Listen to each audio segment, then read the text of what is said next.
of your themes for the CDC is transparency.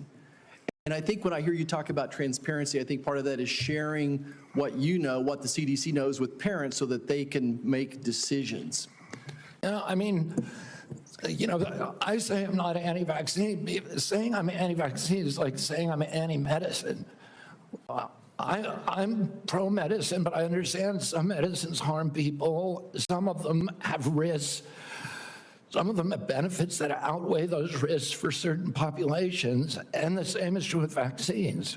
So there are great, but it's the measured approach that we're after, the transparency. You're trying to empower parents here. And what you and I are fighting for is we want to empower parents to make these decisions. President Trump and his team did it, and it saved millions of lives most likely, but it's also true that it probably killed some people, like most vaccines. And if you just want to turn everything into a soundbite, it makes it, you can't have a grown-up conversation.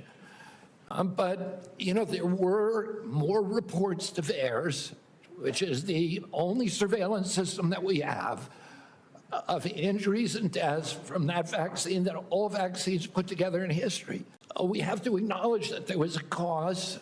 We acknowledge that there was a benefit. We can't quantify either one because of the data chaos at CDC. It doesn't mean that I'm, anti-vax. It just means I'm pro-science.